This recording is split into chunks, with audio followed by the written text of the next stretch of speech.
Miramar Police Department. Right now there's an investigation, and I guess it's your daughter? Yeah, that's my daughter. I have to keep you out of the house for now. A body was found there. Local 10's Andrew Perez is live. For this 18-year-old from Miramar High School, and instead, officers found a body. Oh my God. Come talk to you, go back inside.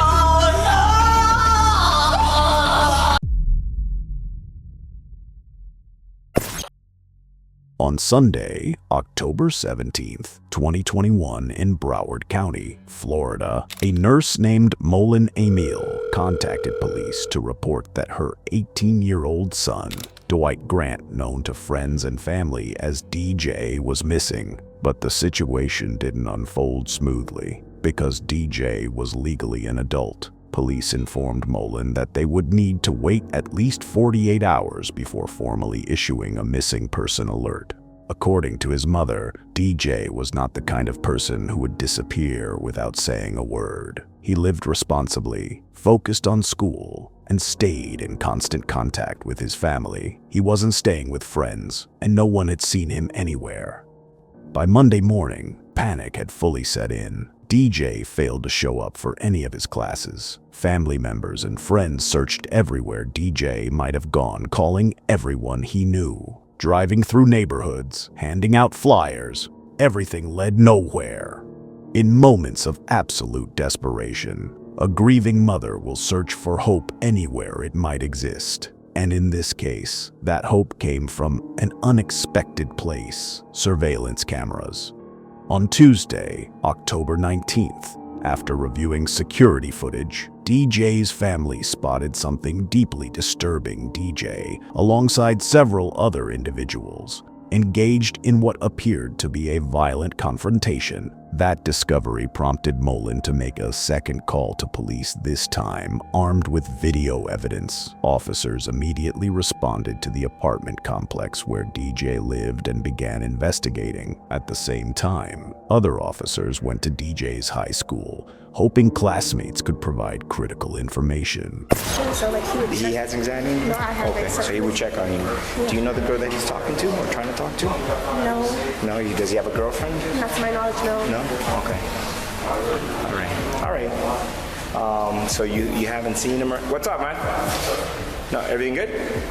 Okay.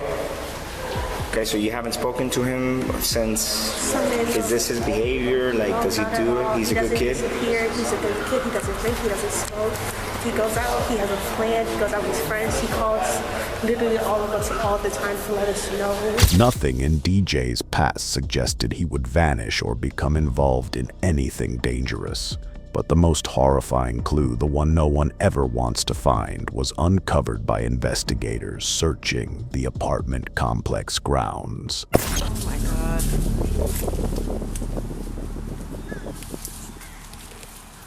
Here, let me step back.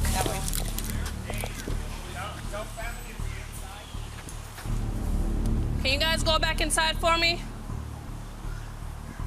At approximately 2 o'clock, police located the body of a young man.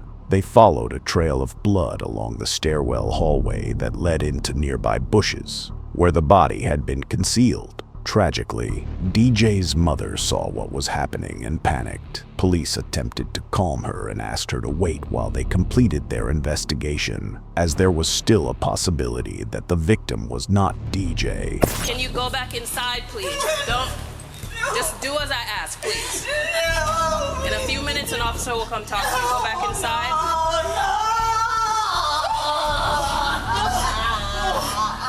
Listen, I can't answer anything right now. I just need you to go inside the apartment and stay there till I can get somebody to come and speak to you, please. Listen, what did I just ask? Just give us a few minutes and somebody will come and talk to you. Just give me a few minutes. Go ahead and go inside. Okay, go ahead and go inside for me.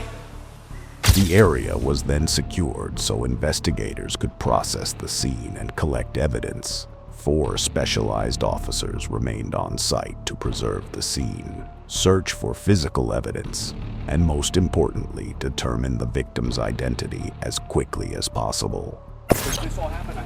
Aquí abajo. Sí. Ahí abajo del stairwell que está ahí había mucha sangre, and you can see that probablemente están tratando de limpiarlo. Hay una cámara aquí Hay dos cámaras aquí y hay una cámara en esa esquina donde lo tiraron. On Sunday, he went missing Sunday. Miramar is a tight-knit, peaceful community, and because of that, word spreads fast. When news broke that a young man had been brutally murdered, people began arriving at the police station, hoping the information they had might help. Among them was a woman who walked into the lobby holding her teenage niece's phone. She told police about a private group chat that had deeply concerned her. What police didn't yet realize was that this chat would become the key to the entire case.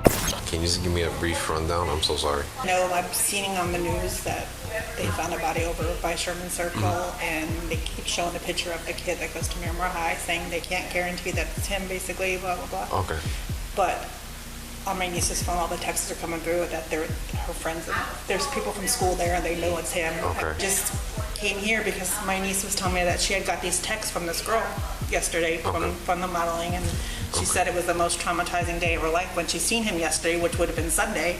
Yeah. So in my mind, one and one, I'm not saying she did anything, but I'm not saying I can't come here and not show you either, because she more than keeps saying once tells everybody in the how many modeling people she's group killed that and she's in a gang, which I mean, and it could be just to be, you know, look cool or to be tough, but you never know. It's like, you and don't the same know. thing, I don't want the text messages here, I don't want them to just- show my nieces, I don't want her.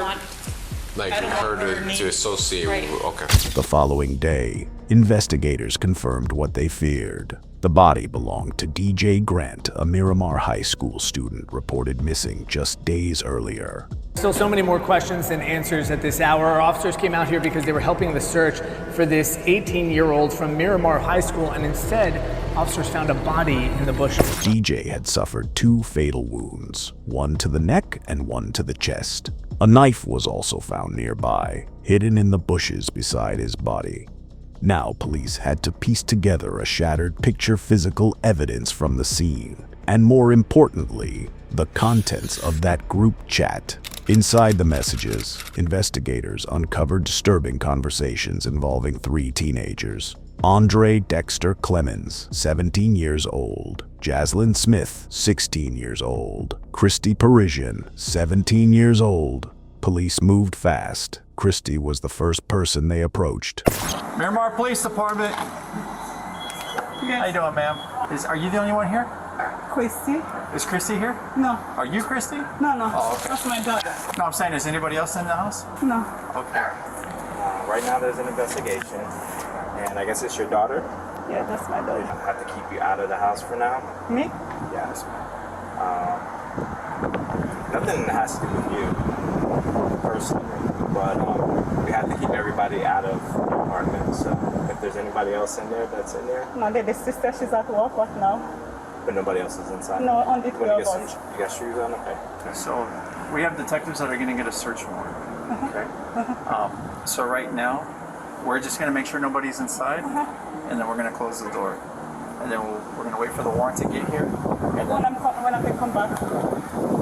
When who? When I can come back, no? As soon as you're done with the search warrant, then Today, go back no? in. Can I take my phone to call my sister? Is okay? Take my phone? My phone is right there. Can I call her? Because I'm working on her to Well, go. right now at this point, we already gave you, notice that nobody can go back inside. At that point, officers did not yet have a search warrant, so Christy's mother was not allowed back inside the house. She waited outside with police until another officer arrived with the warrant. While waiting, she told officers that earlier that day, Christy had left her a voicemail and she allowed police to listen to it.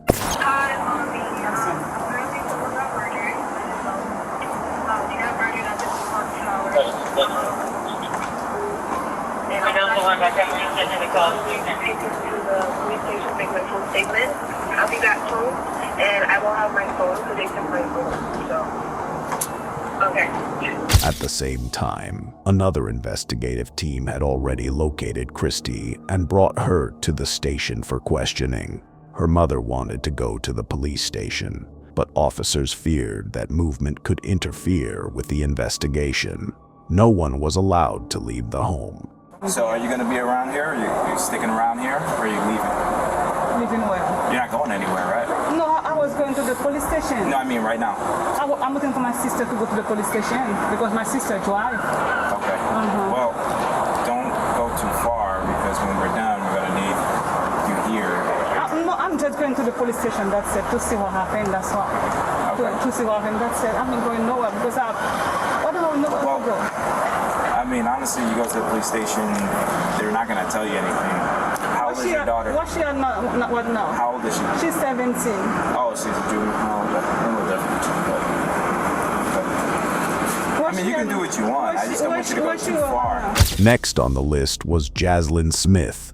Police tracked her down around 11 o'clock that night outside her family's apartment. They spoke with Jaslyn in the presence of her mother. Jaslyn, did you hurt this person? No, I didn't. Because I didn't hit him or anything. I was just told to push him and make sure he stayed in the corner. I don't know exactly what happened. You're telling me that you were told to do something? I don't know what you did. I don't know what you didn't do. She said that she was told to keep him in a corner. Andre. Okay.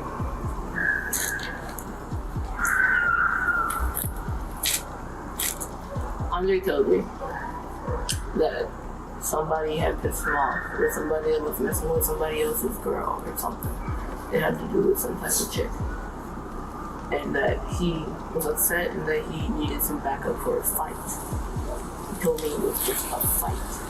Jaslyn told officers that she had been instructed to lure DJ into a stairwell because Andre needed help with a fight. The motive, she claimed, was romantic jealousy. Andre's ex-girlfriend was now dating DJ.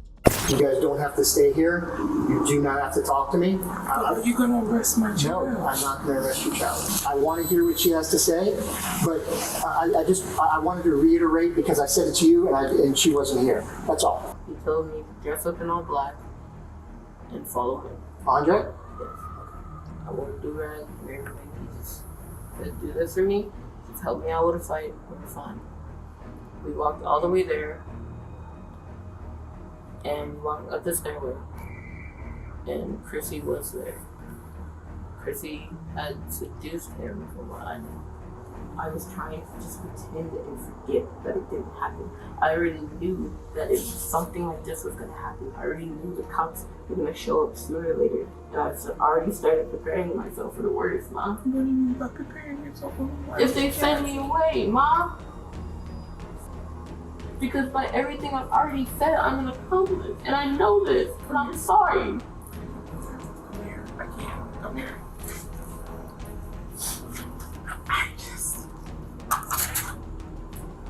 According to Jaslyn, Andre was the mastermind behind the murder. She attempted to minimize her own role, but within the next 30 minutes, officers and even her own mother began to hear the truth emerge from Jaslyn's own words.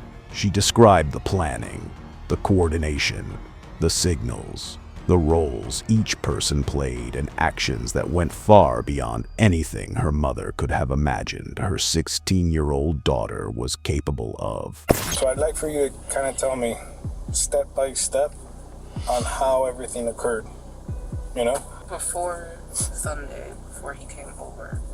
Who's he? Andre. Andre's from school also? Yes, he was over. He told me on Friday, I believe it was Friday, that he had a situation that he needed to deal with, and he was wondering if I could help him out with a fight. Me knowing that I used to fight in elementary and used to be a bad kid-ish outside of school, I had agreed because he's a good friend of mine. Like, it's just a fight. Okay. He had said he was going to be coming over around 6. He came over at least 6:45, close to 7 o'clock. Okay. And he had proceeded to tell me the whole scenario of, we're gonna get dressed in all black. You're gonna wear clothes that you don't care about. You're gonna wear gloves, you're gonna wear do-rag. I know the whole layout of the building. we had gotten dressed, we had prepared. My mom had gotten home. We had told her that we were going to go on a walk. He was explaining to me that the person that me and him were going to fight with, that Chrissy was going to seduce, had messed with a girl that he knew and had, essentially from what I know. And on the way there, he's telling me exactly where we're going to walk, exactly how we're going to walk, exactly what we're going to do, and we're going to wait for a signal. And I was like, okay, it's just a fight. It's whatever. Immediately when we got in there, we had walked over to where the stairwell was, while him telling me to move this way to avoid a camera and to avoid being seen. Okay. So we had walked up the stairs while Chrissy stayed downstairs and made a call. Me and him were upstairs. He's just talking to me. We're relaxed. We're chill. And then he got a signal from Chrissy to walk downstairs, and he had a weapon with him. He told me to hold the weapon. We had gloves on at this time still. We had walked down the stairs. He had approached the boy, and Chrissy had moved back and walked down the stairs fully. Did you know this boy or no? Okay. The boy tried to make a run for it after Andre approached him and was like, yeah, we have a problem. And he has me standing behind him with a weapon. Chrissy looked at me and he made a run for it, and I'm like, okay, weapon's just for intimidation. I'm gonna put this down. I ran and I helped Andre to tackle him and put him onto the ground. It became clear that Andre's plan had been meticulously thought out down to clothing, positioning, timing, signals, roles, and even the weapon. Throughout the conversation, Jaslyn repeatedly downplayed her responsibility and conspicuously avoided mentioning one critical detail: the weapon. Police knew DJ had suffered 2 stab wounds, and a blade had been recovered. So why was Jaslyn deliberately avoiding naming the weapon? Asked for the weapon after explaining to him that he was going to kill the other boy. He had asked for the weapon, and I just handed it to him because I was like, I don't know about this, but I'm like, okay, maybe you're joking, because me and Andre are playful. We like to mess around, and we do play fight, and we're just very sibling type relationship. Right. And take out a small weapon and attempt to stab. I'm sorry? Attempt to stab him. Okay. And he was failing, and I was just like, okay, I didn't see it because I'm holding his legs. So I'm in a position where I'm holding both of his legs and I'm wrapped around his under torso, and I just feel poking right here. He had another smaller weapon, and he took that out, and he stabbed him right here. Also, the boy was just like, you're gonna kill me. Just choke me out or end it, because he kept going in and out. Jaslyn eventually admitted that she helped restrain DJ even after the stabbing began. More disturbing still, she never tried to stop the attack. Not when DJ begged for help. As she recounted the events, officers observed no remorse. She initially claimed she didn't know Andre planned to kill DJ, but just minutes later, she let slip a detail that caused everything to collapse. Because prior to this, he had told me that this was the first person he had ever killed. Prior to this, he had told you that? When we were at the house, when we were just talking about the whole plan of what to do, what was going to happen, but he never told me that he was going to kill somebody until at this time. He was like, this is the first person. I'm going to leave it here. I'll ask Chrissy. We're going to leave. It showed she had known about Andre's plan to kill DJ long before the attack took place. Her story began to fracture. Investigators pressed her further about the weapon she had avoided naming. I'm assuming it's a knife then that he had? There is a knife and there is a longer what? Sword. A sword. Okay. It turned out to be a sword. Jaslyn first claimed she didn't recognize the weapon until it was used. Investigators didn't believe her. There were simply too many holes. So you saw the big sword when he first showed up here in the first place? Not when I didn't see it exactly. I saw that there was a bag with it, and I was like, okay. Because somebody else had taken everything out of the house behind us, and I didn't know where that was. And I believe it was either in like a jacket with him, or with Chrissy in an extra jacket or in a bag with them. The teenagers believed they had committed the perfect crime. They killed DJ in broad daylight, inside a hidden stairwell of a busy apartment complex, avoided security cameras, and left no direct witnesses. They dragged DJ's body into nearby bushes, stuffed the weapon and other items into a bag, and returned to Jaslyn's apartment complex. That's where they made a fatal mistake, in an open grassy area. They used chemicals and rags to clean blood and burned their blood-stained clothes with gasoline. The act didn't go unnoticed. A security guard saw them, and he wasn't the only one. Another resident witnessed everything and later gave a detailed account to police. The two girls, they were just standing there, but they weren't moving much. The chubby girl, she was just like moving back and forth, like standing in the same spot but moving a little bit. And then the guy was moving around the fire, just throwing more gasoline. I didn't see their face, but I saw their body shape. And seeing them on the photos, you could picture them, especially the chubby girl.